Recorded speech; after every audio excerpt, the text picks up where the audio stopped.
Voici une question que nous devons tous examiner sérieusement. Devons-nous toujours subir les conséquences de nos péchés? Les Saintes Écritures vont nous donner une réponse que nous avons intérêt à retenir aujourd'hui même à l'émission À travers la Bible.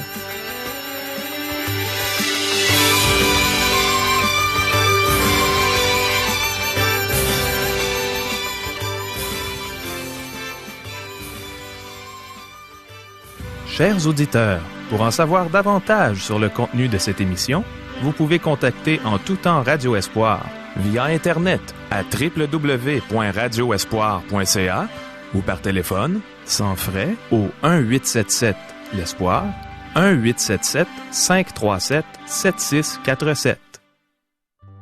Bonjour, ici Caro. On a encore de très bonnes questions aujourd'hui. J'ai bien hâte d'entendre ce que la Bible va nous enseigner suite à ces questions. Qui est-ce qui a tué le roi Saül? Est-ce que notre obéissance est importante pour Dieu? Devons-nous subir des conséquences pour nos péchés, même après nous être repentis sincèrement et après avoir reçu le pardon de Dieu? Pouvons-nous avoir une paix réelle en dehors des voies de Dieu? Est-il réservé à Dieu seul d'établir des ouvriers dans son œuvre et de les en retirer? Est-ce que David a été heureux en amour? Restez avec nous. Je suis certaine qu'on va apprendre de grandes choses aujourd'hui à travers l'enseignement de la parole de Dieu. Le pasteur Régent Joly est prêt à nous enseigner ce qu'elle dit en réponse à nos questions. Mais premièrement, demandons à Dieu de disposer nos cœurs, de nous donner de la concentration afin qu'on comprenne bien ce qu'il veut dire. Prions. Oh oui, Seigneur, dispose nos cœurs à recevoir ce bon enseignement. Aide-nous à nous concentrer et à ne pas oublier ce que tu vas nous enseigner. Qu'on ne soit pas ces écouteurs oublieux qui ne mettent pas en pratique, mais qu'on soit des écouteurs qui retiennent et qui mettent en pratique ta parole. On a besoin de toi, Seigneur, on a besoin que tu nous enseignes et que tu nous fortifies. Merci, Seigneur, pour ce que tu vas faire aujourd'hui. Amen. À toi, Régent. Merci, Caro. À la dernière émission, nous avons vu Dieu intervenir afin que David ne commette pas la plus grande bourde de sa vie lors d'une période de découragement. En effet, David s'était réfugié chez les Philistins et Achish, le roi de Gath, s'attendait à ce que David l'accompagne dans une guerre contre Israël. Cependant, les princes des Philistins ne faisant pas confiance à David, ils insistèrent afin qu'Achish le renvoie. David s'en retourna à Tsiklag pour y découvrir que les Amalicites avaient détruit la ville pendant son absence et emmené captifs les femmes et les enfants. Les hommes de David voulaient lapider David, mais David reprit courage en s'appuyant sur Dieu. Il arrive que Dieu nous fasse passer par l'épreuve, afin que nous nous rendions compte que sans lui, nous ne pouvons rien faire. Aujourd'hui, chers amis, nous reprenons notre récit avec le combat entre les Philistins et Israël. Dieu n'est plus avec Saül, et Israël subit une défaite cuisante. De plus, nous allons répondre à une question qui est plus mystérieuse qu'elle paraît au premier abord. Qui a tué Saül? Chers amis, débutons notre lecture. 1 Samuel chapitre 31, versets 1 à 3. Les Philistins livrèrent bataille à Israël, et les hommes d'Israël prirent la fuite devant les Philistins et tombèrent morts sur la montagne de Gilboa. Les Philistins poursuivirent Saül et ses fils et tuèrent Jonathan, Abinadab et Malkishua, fils de Saül. L'effort du combat porta sur Saül, les archers l'atteignirent et le blessèrent grièvement. Ce fut un désastre pour Israël ce jour-là. L'armée prit la fuite, les fils de Saül furent tués. Nous regrettons le fait que Jonathan périt dans cette bataille. Puis, Saül fut blessé par une flèche tirée par un archer.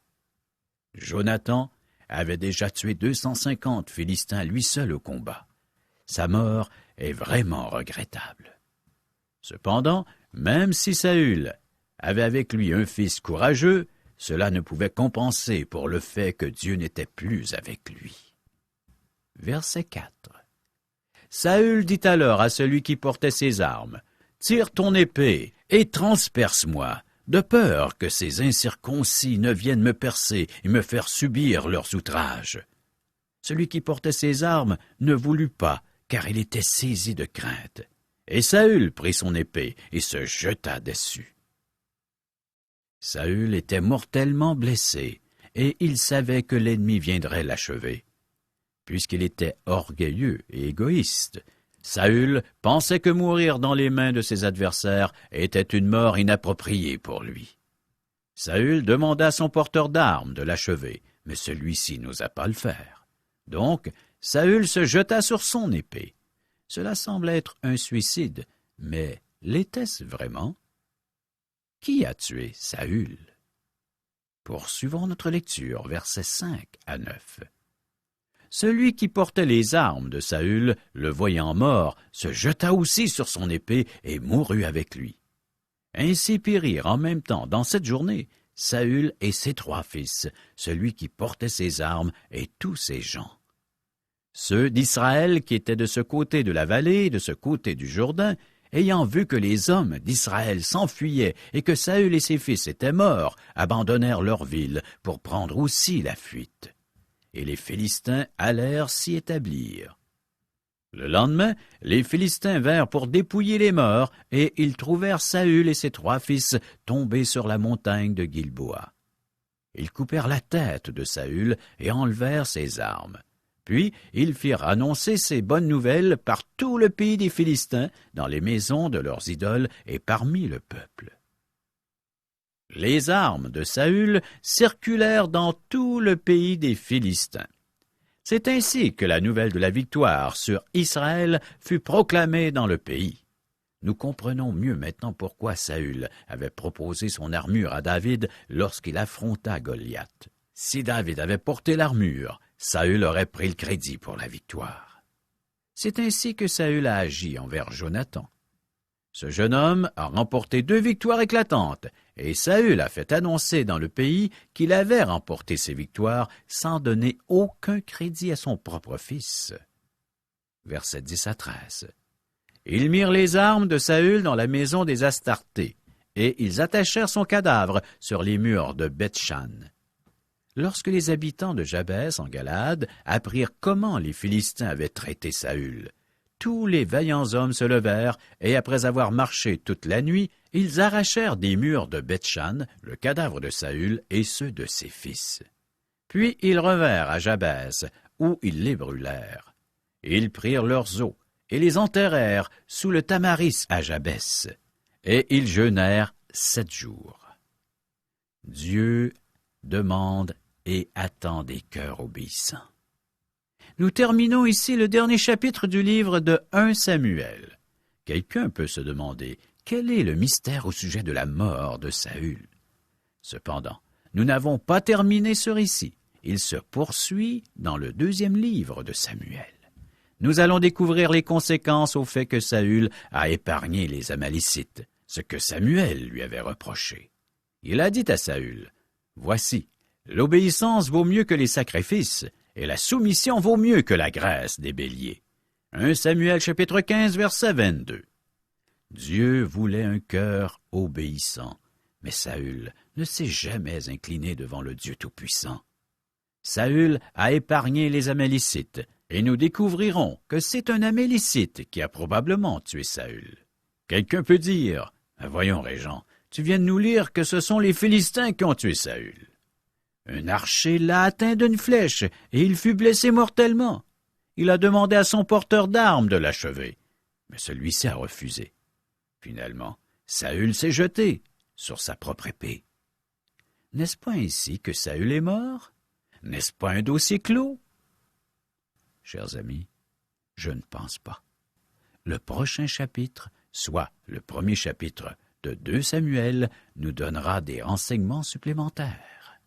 Soyez à l'écoute et attentifs. Dieu ne laisse pas les siens s'en tirer avec le péché. Nous passons maintenant au 2e livre de Samuel. Nous y verrons les victoires et les triomphes de David. Il était un homme selon le cœur de Dieu, et Dieu fut avec lui. Cependant, dans la 2e partie du livre, nous verrons que David a commis 2 péchés graves. David ne s'en est pas tiré parce qu'il était un homme selon le cœur de Dieu. Parce que David a fait blasphémer Israël avec son péché, Dieu l'a sévèrement châtié. Il ne l'a pas rejeté comme il l'a fait avec Saül, car David était un excellent roi. Cependant, Dieu n'a pas toléré le péché de David, et il dut en subir les conséquences fâcheuses, malgré qu'il ait confessé son péché et qu'il fût pardonné. Rappelez-vous le principe de Dieu. Un homme récolte ce qu'il sème. Dans ce premier chapitre, David pleure la mort de Saül et de Jonathan. Nous n'aurons peut-être pas une réponse complète au sujet de l'identité de la ou des personnes responsables de la mort de Saül, mais nous allons ajouter un nouveau suspect sur la liste. Un jeune Amélicite qui s'est enfui du camp d'Israël et qui a rapporté la mort de Saül à David. Il a affirmé avoir achevé Saül. David exécutera cet homme pour avoir osé porter la main sur loin de l'Éternel, ce que David n'avait pas osé faire. David exprimera sa peine avec un texte touchant, poétique et dramatique. Chers amis, poursuivons notre lecture et voyons qui est exactement notre nouveau suspect. Lisons ensemble 2 Samuel chapitre 1 versets 1 et 2. Après la mort de Saül, David, qui avait battu les Amélécites, était revenu à Tsiklag depuis 2 jours. Le 3e jour, un homme arriva du camp de Saül, les vêtements déchirés et la tête couverte de terre. Lorsqu'il fut en présence de David, il se jeta par terre et se prosterna. Il n'y a pas de paix hors des voies de Dieu, chers amis. C'est une page sombre de l'histoire d'Israël. Le peuple a subi une défaite, car il ne marchait plus dans les voies de Dieu. Il y a une leçon pour nous dans cet incident. À la fin du dernier conflit mondial, nous avons pensé qu'il n'y aurait plus de guerre et que nous pourrions jouir paisiblement d'une vie de péché loin de Dieu. Malheureusement, nous ne voyons que conflit après conflit depuis 1945. Tout peuple, toute nation ou tout individu qui ne marche pas dans les voies de Dieu verra des temps de turbulence et de conflits. Le prophète Ésaïe a dit « Il n'y a point de paix, dit mon Dieu, pour les méchants. » Ésaïe chapitre 57, verset 21. Ésaïe a répété cet énoncé à 3 reprises. Peut-être devrions-nous y porter plus d'attention. Israël passe par des temps difficiles. Observez sa situation. Le roi Saül est mort. Il en est de même pour 3 de ses fils. Israël a perdu le combat. Les Philistins se sont emparés de la région nord, près de la mer de Galilée, et maintenant ils gagnent du terrain dans le sud. Tout cela dû à la désobéissance du peuple de Dieu. David ignorait l'issue du combat, puisque lui et ses hommes ont poursuivi les Amélécites qui avaient capturé leurs femmes et leurs enfants. Ils étaient de retour à Tsiklag, après 2 jours, et ils n'avaient entendu parler de rien. Finalement, un homme aux vêtements déchirés et le corps recouvert de terre leur apporte des nouvelles. Il leur dit qu'il arrivait du champ de bataille. Il annonce à David la victoire des Philistins et le décès de Saül. Ensuite, il donne tous les détails à David. Versets 3 à 10. David lui dit, « D'où viens-tu? » Et il lui répondit, « Je me suis sauvé du camp d'Israël. » David lui dit, « Que s'est-il passé? Dis-le-moi donc. » Et il répondit, « Le peuple s'est enfui du champ de bataille, et un grand nombre d'hommes sont tombés et ont péri. Saül même et Jonathan son fils sont morts. » David dit au jeune homme qui lui apportait ces nouvelles, « Comment sais-tu que Saül et Jonathan son fils sont morts? » Et le jeune homme qui lui apportait ces nouvelles répondit, « Je me trouvais sur la montagne de Gilboa, et voici, Saül s'appuyait sur sa lance, et voici les chars et les cavaliers étaient près de l'atteindre. S'étant retourné, il m'aperçut et m'appela. Je dis, me voici. Et il me dit, qui es-tu? Je lui répondis, je suis Amélécite. Et il dit, approche donc, et donne-moi la mort, car je suis pris de vertige, quoiqu'encore plein de vie. Je m'approchai de lui, et je lui donnai la mort, sachant bien qu'il ne survivrait pas à sa défaite. J'ai enlevé le diadème qui était sur sa tête et le bracelet qu'il avait au bras, et je les apporte ici à mon Seigneur. Est-ce que cet Amélécite dit la vérité, Où a-t-il trouvé le corps de Saül et ramassé la couronne et les bracelets? Je pense que cet Amélécite a vu Saül alors qu'il vivait toujours après s'être jeté sur son épée. Saül lui a demandé de l'achever et il l'a fait. Lorsque cet homme raconte à David ce qu'il a fait, il s'attend à recevoir une médaille ou une pension à vie. Il croit que David l'honorera. Mais lisons le texte, versets 11 à 14. David saisit ses vêtements et les déchira, et tous les hommes qui étaient auprès de lui firent de même. Ils furent dans le deuil, pleurèrent et jeûnèrent jusqu'au soir à cause de Saül, de Jonathan, son fils, du peuple de l'Éternel et de la maison d'Israël, parce qu'ils étaient tombés par l'épée. David dit au jeune homme qui lui avait apporté ces nouvelles, « D'où es-tu » Et il répondit, « Je suis le fils d'un étranger, d'un Amélécite. » David lui dit, « Comment n'as-tu pas craint de porter la main sur loin de l'Éternel et de lui donner la mort? » C'est à Dieu de placer, de retirer les ouvriers dans son œuvre, chers amis. Si cet homme a tué Saül, c'est parce que Saül n'a pas obéi à Dieu en refusant d'exterminer tous les Amélécites lorsque Dieu lui a demandé de le faire. Si Saül avait obéi à Dieu, cet Amélécite n'aurait pas été là pour le faire, et Saül aurait peut-être survécu. David a demandé au jeune homme pourquoi il n'avait pas craint de porter la main sur Saül loin de l'Éternel. David lui-même avait refusé de tuer Saül lorsqu'il en a eu l'occasion à 2 reprises. Il est bon d'examiner les choses du point de vue de Dieu. Aussi longtemps que Saül était roi, David ne pouvait pas lui toucher. Personne d'autre ne pouvait lui toucher, car c'est Dieu qui l'avait établi roi d'Israël, et seul Dieu pouvait lui retirer sa couronne au moment choisi. Chers amis, attendons-nous à Dieu en toutes circonstances. Faisons-lui confiance. Il est le Dieu souverain. Dieu juge les personnes qui s'en prennent à son œuvre.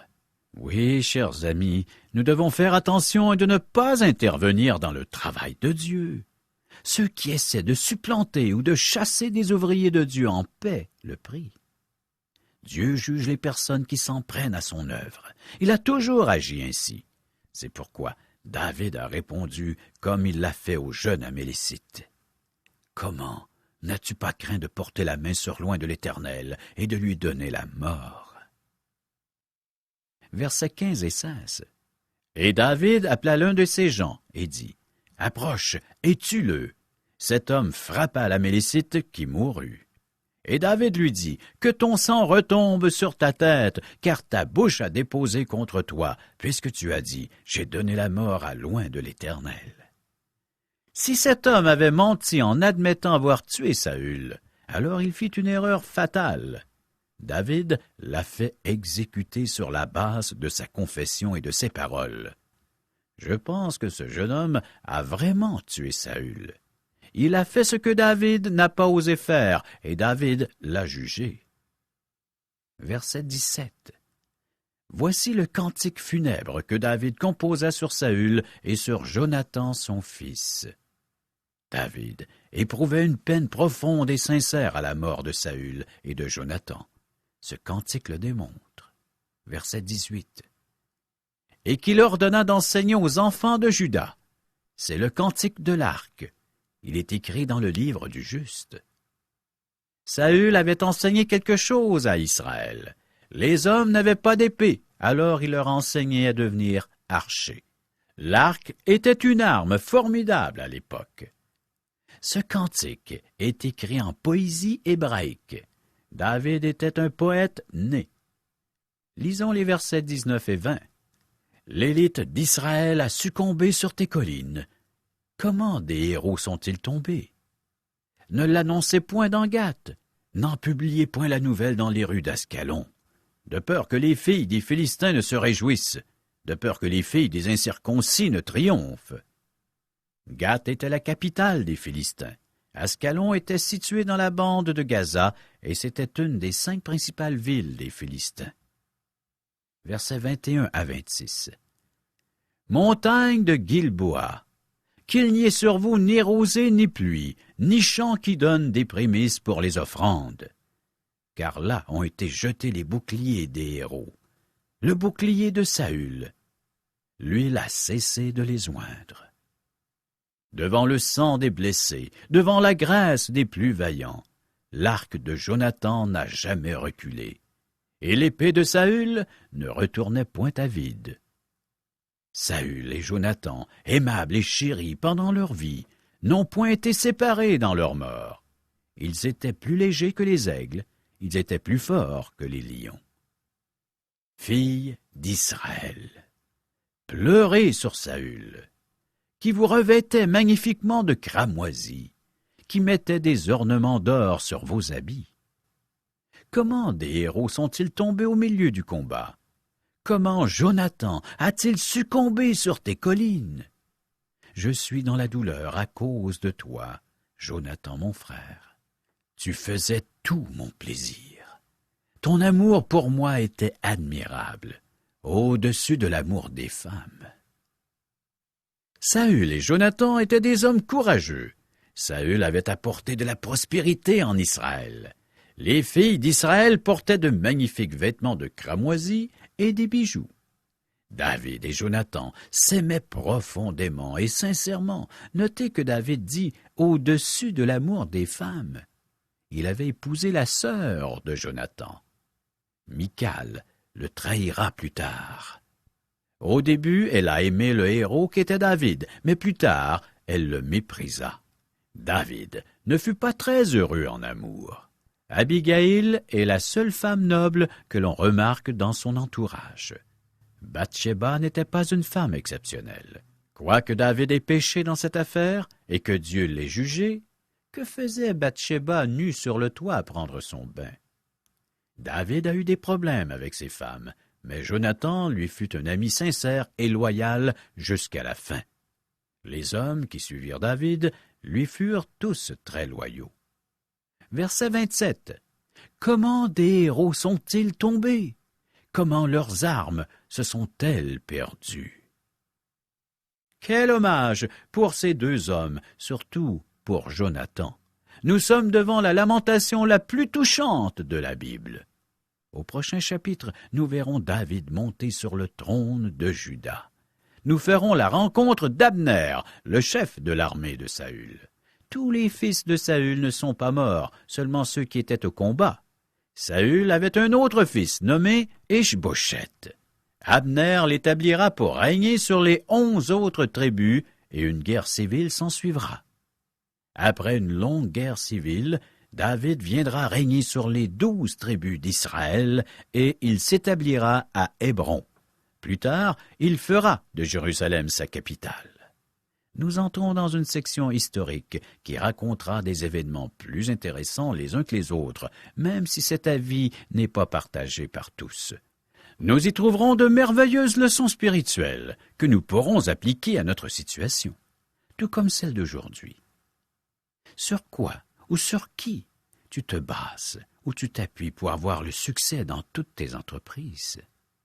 Sur l'argent, la gloire, prestige, l'orgueil de l'homme, ses capacités, ou sur Dieu, sur Jésus et ses capacités?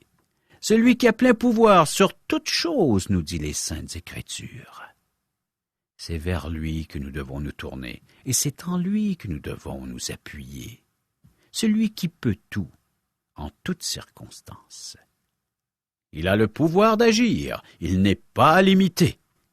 Nous sommes des êtres limités. Faisons-lui confiance, et soyons heureux. Chers amis, prochaine émission, 2 Samuel, chapitre 2, verset 1er à chapitre 3, verset 39. Merci, Régent. On a vu aujourd'hui à quel point il est important d'obéir à Dieu. Régent a cité le verset dans le premier livre de Samuel, au 15e chapitre, verset 22, qui dit « Voici, l'obéissance vaut mieux que les sacrifices, et la soumission vaut mieux que la graisse des béliers. » On a vu que Saül avait payé cher pour sa désobéissance envers Dieu. L'obéissance vaut mieux que les sacrifices. Depuis le jour de ma conversion, il y a déjà plus de 26 ans. J'ai connu des croyants qui faisaient toutes sortes de sacrifices, qui ont donné leur temps et leur argent pour soutenir l'œuvre de Dieu. Je sais que c'est très bien de faire tout ça, mais il y en a parmi ces gens qui croyaient qu'ils n'avaient rien d'autre à faire pour plaire à Dieu. Ils ne se soumettaient pas à l'enseignement de la parole de Dieu. Et éventuellement, ces gens ont quitté les voies de Dieu avec beaucoup d'amertume dans l'âme. Et ils sont malheureux aujourd'hui. C'est pourquoi Régent a mentionné le verset qui dit que l'obéissance vaut mieux que les sacrifices. Dieu aime un cœur obéissant. Et ce qui est encore plus intéressant dans tout ça, c'est de constater que tout ce que Dieu nous ordonne de faire, c'est pour notre bien, même humainement parlant. Si on regarde les 10 commandements de Dieu, par exemple, quand on n'en transgresse qu'un seul, on est malheureux. Je regarde ma vie avant que je ne connaisse le Seigneur Jésus. Alors que je vivais dans la débauche, que j'avais un amant après l'autre, j'étais misérable, malheureuse, découragée de la vie. Et maintenant que je suis une enfant de Dieu et que je ne commets plus l'adultère, je suis très heureuse. Et je pourrais passer les 9 autres commandements de Dieu en revue, ainsi que ce que Jésus nous a commandé de faire quand il est venu sur la terre. Et je vois que tout ce qu'il nous demande de faire, c'est pour notre bien. Et quand on met la parole de Dieu en pratique, on est heureux parce qu'on démontre à Dieu qu'on l'aime en retour de tout ce qu'il a fait pour nous. Mon ami, je sais que, tout comme moi, tu as péché au cours de ta vie. Tu as désobéi à Dieu toi aussi. Et à cause de ça, en ce moment, tu es peut-être séparé de Dieu parce qu'il ne peut pas supporter ton péché. N'oublions pas que la parole de Dieu dit que tous ont péché et sont privés de la gloire de Dieu. Il est temps que tu reprennes ta relation avec Dieu. Et en ce moment, Dieu frappe à la porte de ton cœur. Si tu entends sa voix à travers la mienne, si tu ouvres la porte de ton cœur, il va te pardonner. Tu vas devenir un enfant de Dieu. Il va habiter en toi par son Esprit Saint. Et ce n'est pas moi qui le dis, c'est ce que la Bible dit, c'est ce que la parole de Dieu dit. Et je peux te l'attester parce que je vis maintenant une relation extraordinaire avec le Seigneur, depuis que j'ai mis toute ma confiance en Jésus seul pour le pardon de mes péchés. Jésus est mort sur la croix pour moi, il l'a fait pour toi aussi. Repens-toi, détourne-toi de tout ce qui est péché dans ta vie. Demande à Jésus de te pardonner, de te sauver, de te donner la vie éternelle. Ses bras sont grands ouverts devant toi en ce moment et il est prêt à faire de toi un enfant de Dieu. Reçois Jésus comme ton sauveur, comme ton Seigneur. Je t'encourage à le faire maintenant, pendant qu'il est encore temps. Caro, nous invitons les auditeurs à assister à un merveilleux déjeuner de l'espoir. Pourrais-tu nous expliquer qu'est-ce qu'un déjeuner de l'espoir? C'est justement comme ce que tu viens de dire, Régent, c'est merveilleux. C'est merveilleux parce que, premièrement, les gens viennent prendre un bon déjeuner gratuitement, en compagnie de gens qui vont les aimer, les entourer. Et ensuite, on entend un témoignage d'un vécu, le vécu d'une personne, comme toi, Régent. La dernière fois que j'ai entendu ton témoignage, j'ai été épatée. J'ai trouvé ça extraordinaire de t'entendre raconter ce que Dieu avait fait dans ta vie, comment il t'avait transformé, et en même temps, ton sens de l'humour là, qui a transpercé les cœurs et qui a fait rire les gens, qui a fait du bien aux gens. Alors c'est ça, un merveilleux déjeuner de l'espoir. Ça vaut la peine de venir entendre ces témoignages. Et je vous le répète, c'est gratuit. Nous vous invitons donc à venir participer à ces merveilleux déjeuners de l'espoir qui auront lieu à la grandeur du Québec. Comment faire pour savoir où auront lieu ces déjeuners? Vous pouvez nous rejoindre par téléphone 1-877-L'Espoir, 1-877-537-7647 ou via courriel à www.radioespoir.ca ou à notre adresse postale. Radio Espoir, casier postal 34 Charlebourg, province de Québec, le G1G 6P2. Au revoir. Bye bye.